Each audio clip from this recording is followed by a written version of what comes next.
정부에서 규제를 대폭 해제했는데 그 이야기를 한번 볼게요. 지난 10월에 제11차 비상경제 민생회의 이게 진행이 됐죠.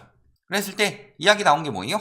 규제지역 추가 해제, 그 다음에 중도금 대출 12억까지, 그 다음에 청약 당첨자 2년까지 연장하고 처분기한 6개월이었죠. 그 다음에 15억 초과 주담대 허용하면서 1주택자 LTV 50%로 완화하는 거, 그리고 안심전환대출 요건 완화, 그 다음에 한도 늘려주고 취약차주 원금 상환 유예해주는 거, 이런 내용들이 발표가 됐어요. 요게 11, 10 부동산 대책으로 그냥 나왔다. 11, 10 부동산 대책으로 그냥 나왔는데 이런 내용들이 어떤 내용들이 있었는지 한번 봅시다. 그래서 이번에 발표한 거 보면은 규제 정상화, 쓰는 게 무조건 정상화라는 표현을 쓰는데 언론이 말하는 것들 정치적으로 이용해 먹고 있는 거죠, 사실. 그런데 보면 규제지역 해제가 됐다. 거의 대부분 해제됐다고 보면 되죠. 서울이나 광명 이런 몇 개 지역들 제외하고. 그 다음에 LTV 규제 완화 방안을 연내 앞당겨서 시행하겠다. 자, 그래서 50%로 일어나 요거를 내년 초에서 다음 달로 조기 시행하겠다. 요 내용이죠. 그 다음에 거주지역 요건 폐지. 즉 뭐예요? 솔직히 그래, 규제지역 같은 경우 규제지역을 하는 이유 뭐예요? 투기가 많이 들어가고 있기 때문에 규제지역을 했는데 저기가 이제 투기가 안 들어온다 이런 느낌이 들면은 해제를 한다. 여기까지는 이해를 합시다. 내 집 마련하기 너무 힘들다. DSR도 있는데 LTV도 있어서 힘드니까 LTV를 완화해주자. 여기까지도 이해를 합시다. 그런데 이걸 왜 폐지할까요? 분양받을 때 타 지역에서 들어와서 분양받을 수 있게 한다. 사실 이거는요, 분양 왜 해요? 공급이 부족해서 집을 공급하기 위해서 한다고 하죠. 그러면은 내 집이 없는 사람들이 내 집 마련을 하기 위해서 분양을 받도록 만들어야 되는데 타 지역에서 갑자기 여기 들어와서 분양을 받는다? 이 사람들이 내 집 마련을 할 가능성이 얼마나 될까요? 대부분 투자 목적으로 많이 들어오죠. 투기 목적으로. 그러니까 그걸 막은 거예요. 타 지역에서 들어오지 말아라. 그래서 청약 경쟁률이 너무 높아지니까 막상 그 지역의 진짜 실수요들이 분양을 받지 못한다. 그래서 해당 지역으로 규제를 강화한 건데 요걸 가지고 다시 풀고 있어요. 그러면은 누가 좋느냐? 실수요 좋아요? 실수요 안 좋아요? 그렇다고 해서 투기 수요들이 들어가기 좋냐? 투기 수요들 지금 들어갔다 물리기 딱 좋죠. 그럼 누가 좋아요? 건설사만 좋은 일이다. 그러니까 이거는요, 진짜로 서민을 위한 정책이 아니라, 이거는 국민을 위한 정책이 아니라, 이거는 건설사를 위한 정책이다. 건설사들이 계산을 잘못했어. 예를 들어서 인천에 아파트를 막 짓는데 여기에 들어온 실수요 예측을 잘못했어요, 건설사들이. 그래서 손해가 나면은 오롯이 감당을 해야 되는데 어떻게 한 거예요? 다른 지역에서 분양도 다 받아줘라. 그러면 인천 살지 않을 거면서 수요도 잘 모르면서 갑자기 수원에서 분양을 받았다. 수요 분석이 잘못돼서 공실나고 하고 하는 건 다 이 사람이 떠안는 거고, 건설사들은 팔면 땡이에요. 그러니까 요거는 오로지 건설사를 위한 정책이다. 그 다음에 세제 지원 요건, 그래서 취득세 감면 추징 예외 요건 완화 이런 거 해가지고 취득세를 조금 완화해 주겠다. 1주택 실수요자에 한해서는 괜찮죠. 그 다음에 LTV 한도를 4억에서 6억 원으로 상향. 무주택 주거 취약 계층. 자, 왜 자꾸 대출을 통해서 키우려고 하는지 모르겠는데 우리나라 지금 가계부채 위험 수준인데 자꾸 대출을 풀어요. 대출을 억제를 어느 정도 해줘야 되는데 지금 자꾸 가계부채로 부양을 하려고 한다. 그러니까 건설사들 그거 키워주고 집값 거래 안 되니까 대출 풀어가지고 집 사라. 사실은 대출로 집 사는 게 아니라 집값이 안정돼서 집 사야 되죠. 우리나라 집값 수준, 소득 수준에 비해서 세계적으로 매우 높다. 그 이유가 다 대출 때문이었죠. 그런데 자꾸 대출을 풀어준다. 물론 지금 DSR이 강화되어서 LTV는 큰 효과가 없지만. 그 다음에 전세 특례 보증 한도를 확대한다. 청년 맞춤형 전세대출 보증 확대한다. 자, 왜 자꾸 전세대출을 풀까요? 전세 가격이 떨어질 것 같으니까. 전세 가격이 떨어지면은 다주택자들이 굉장히 위험해지죠.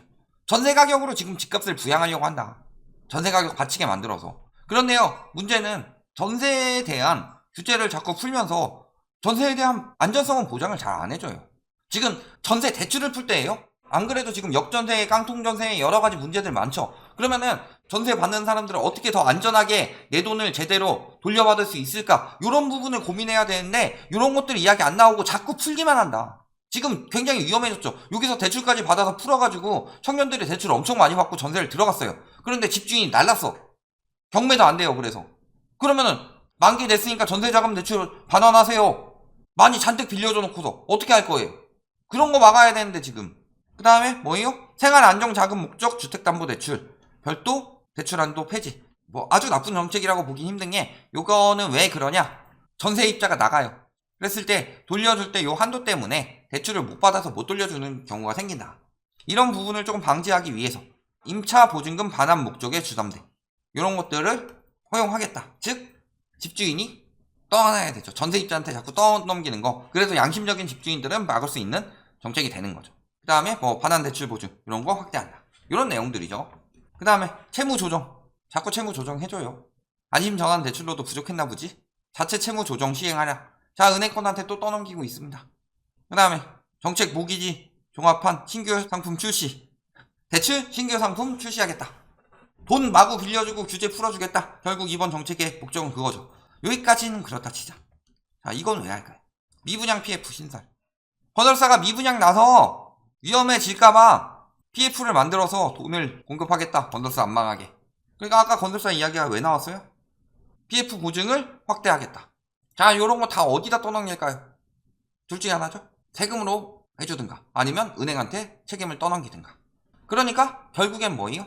뭐 오른다는 뜻은 아니에요.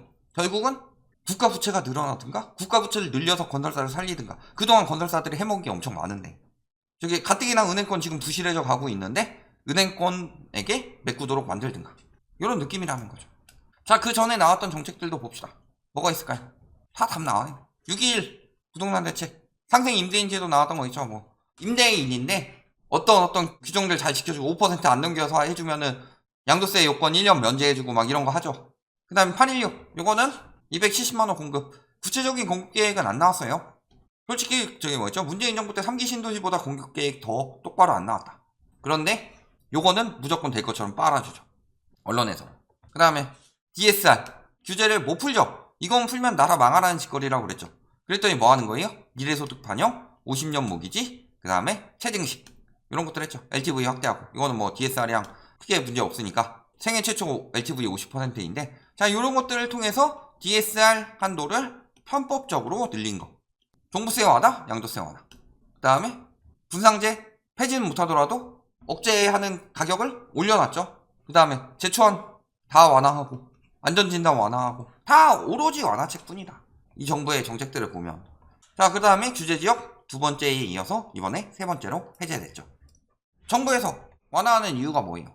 완화하는 명분으로 잡은 이유가 부동산 시장의 경착륙을 막겠다.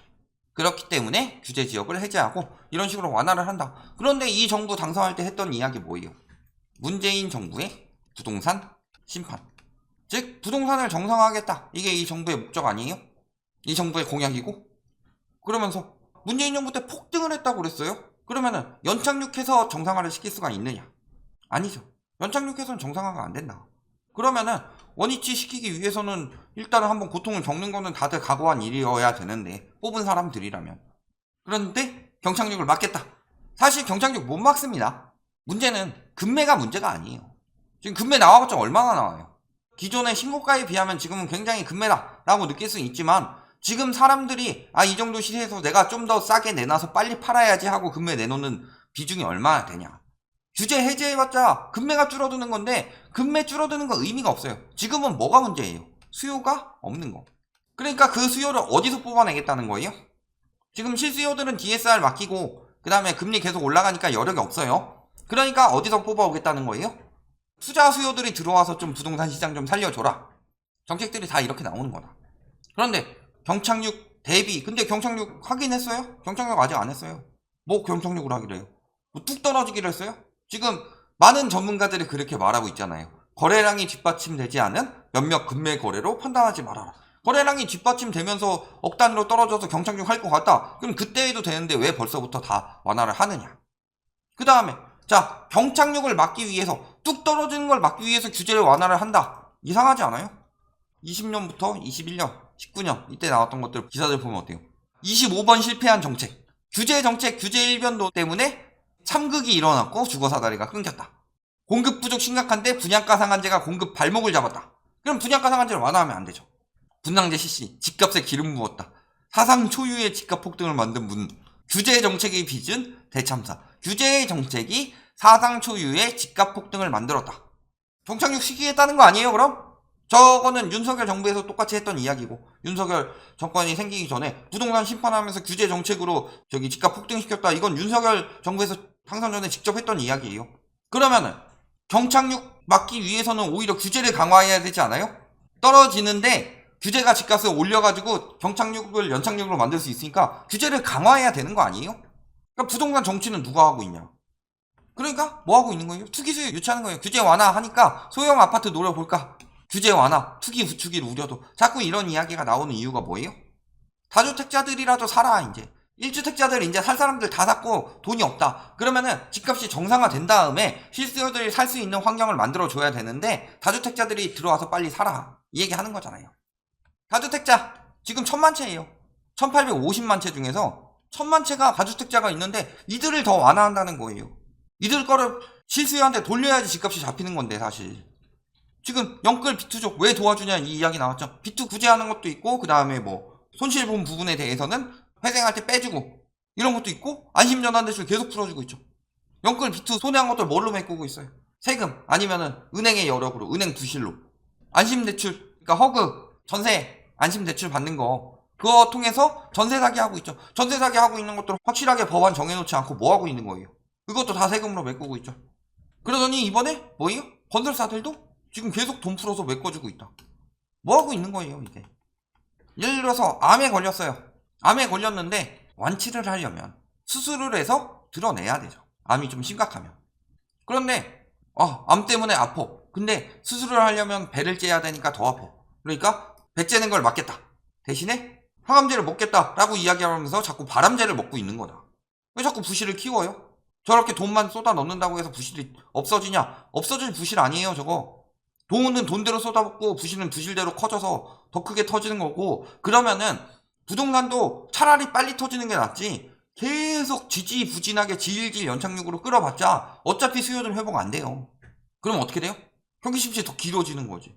집값 하락 시기도 더 길어지는 거고, 어차피 저점은 거의 정해져 있는데. 지금도 효과는 글쎄 하고 있습니다. 효과 없어요 사실. 늘 말씀드리지만 지금 문제는요, 집을 가진 사람들 규제를 완화해 줘봤자 소용이 없다. 그렇다고 집을 안 가진 사람들 DSR이 잡혀있는데 금리가 올라가는 상황에서는 소용이 없다. 그러면은 아까 이야기한 대로 투기 수요들 막 풀어준다고 해서 될까요? 안 되죠. 왜 안 돼요? 아니 전세가가 떨어지는데. 투기 수요가 제일 들어가기 힘든 상황이요, 전세가가 떨어지는 상황이에요.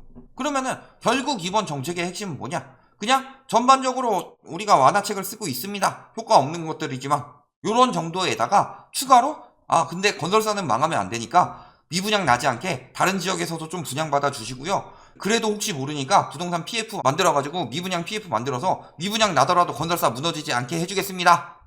이게 끝이다. 효과? 없다. 너무 이거 해가지고 그래서 뭐 어디 튀는 거 아니에요? 인천 어때요? 인천 규제 때문에 떨어졌는데 이번에 또 규제 안 풀린 부분은 어때요? 이런 것들 다 소용없다. 여태까지 해제해도 아무 효과 없었다. 지금 상황을 뒤집을 수 있을 만한 그 어떤 요인도 없다. 이 정도 부동산 정책은 그냥 생색내기용이다.